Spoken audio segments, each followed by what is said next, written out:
Hello hi friends. അപ്പം തെലുങ്കിൽ നിന്ന് 8 വസന്തലു എന്ന് പറഞ്ഞൊരു സിനിമ ഇപ്പം നെറ്റ്ഫ്ലിക്സിൽ കൂടെ റിലീസ് ആയിട്ടുണ്ട്.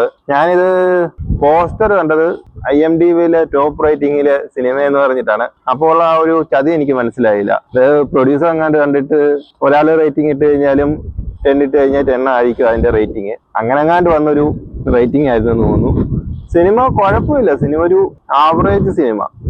ഞാൻ ഇന്ന് തന്നെ ഒരു 5 ഊർത്ത സിനിമ കണ്ടു. അതില് കൊള്ളാവുന്ന ഒരു സിനിമ ഇത് മാത്രമേ ഉള്ളായിരുന്നു. ആലോചിച്ച് നോക്കുമ്പോൾ വലിയ കുഴപ്പമില്ലാത്തൊരു സിനിമ. പിന്നെ ഇതിലാണെങ്കിൽ അത്യാവശ്യം ലെങ്ത് കാര്യങ്ങളൊക്കെ ഉണ്ട്.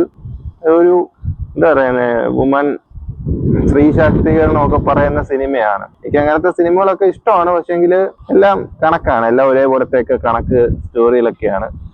ഇത് ഒരു ലവ് സ്റ്റോറി ഒക്കെയാണ്. അത് സാഹിത്യകാരന്മാരുടെ ഒക്കെ ലവ് സ്റ്റോറി വരുമ്പം നമുക്കറിയാൻ പറ്റുമല്ലോ. ഇതിലെ നായികയാണെങ്കിലും ഒരു എഴുത്തുകാരി, നായകനാണെങ്കിലും അവസാനം വരുന്ന നായകനാണെങ്കിലും ഒരു എഴുത്തുകാരൻ. ഇപ്പം അതില് സാഹിത്യം വരും, അങ്ങനത്തെ കുറെ കാര്യങ്ങൾ വരും. പിന്നെ കുറെ ഡയലോഗുകളുണ്ട്. ഇതൊക്കെ ഉള്ളൂ ഈ ഒരു സിനിമയിൽ. പ്രത്യേകിച്ച് കാര്യങ്ങളായിട്ടൊന്നുമില്ല.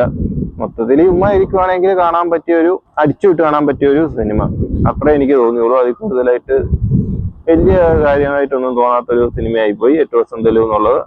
ആരെങ്കിലും ഈ സിനിമ കണ്ടിട്ടുണ്ടെങ്കിൽ നിങ്ങളുടെ അഭിപ്രായം പറയാം. അപ്പം അടുത്തൊരു വീഡിയോ ആയിട്ട് വീണ്ടും കാണാം. ബൈ. നീ എവിടെ പരിപാടി അവതരിപ്പിച്ചാലും ഇത് തന്നെയാണല്ലോ നിന്റെ വിധി.